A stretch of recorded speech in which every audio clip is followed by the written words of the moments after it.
you. I want you to take me way back to when you were younger. Do you remember the first time you watched Jurassic Park and what that kind of felt like for you? Yeah. No, I was, I think 17. And I knew it was coming out, and I loved Spielberg, and so I bought the book, and I like savored every page and just went through it, and I tried to imagine the movie and knowing it was coming. And then I was trying to finish the book. I was about 10 pages from the end, and my mate's mum pulled up in the car and was honking the horn.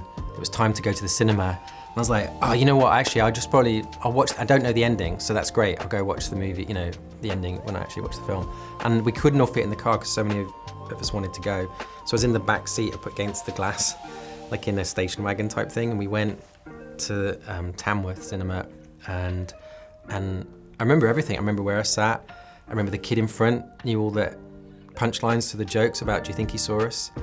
and was ruining that stuff for us. It was a kind of a dotted line in cinema, like there's everything before and everything after, and actually a very important lesson, because if you're going to be like brutally honest, that dotted line, what happened after that in terms of visual effects and digital technology is it allowed filmmakers to do anything they wanted, right? Anything you could imagine. But for me, if you look at the history of cinema and that dotted line and go, where are the best films, right? The majority in my mind are before that dotted line, and including Jurassic Park. And the reason is the restraint.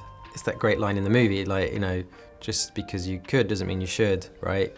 Because you can do anything now with visual effects and the technology doesn't mean it's the best thing to do, do you know what I mean? And so when we were doing this, it was remembering that Jurassic Park only had, I think, just around about 60 computer graphic shots. The average movie now has like 1,500, and that's a masterpiece. And so it's like trying to it's about not seeing things, trying to hide things sometimes, the best weapon of choice for a director is the audience's imagination.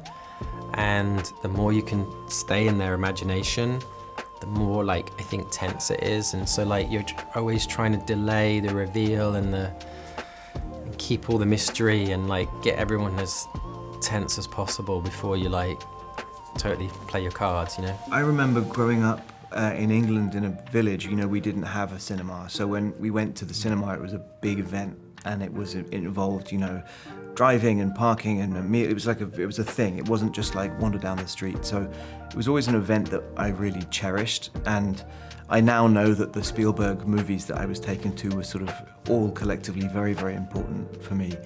And I just remember specifically the sound and being terrified by the use of sound, how brilliantly Spielberg made us hear things before we saw them.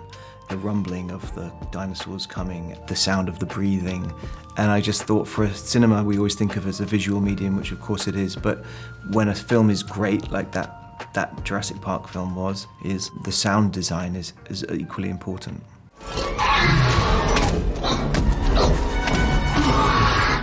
I think we live in such an impressive time technologically. I don't know how much things are still getting bigger per se, but I think in that time leading up to Jurassic Park, I feel like movies were making these huge statements, especially Spielberg films, of just showing you how sort of big, impressive, and profound they could sort of be.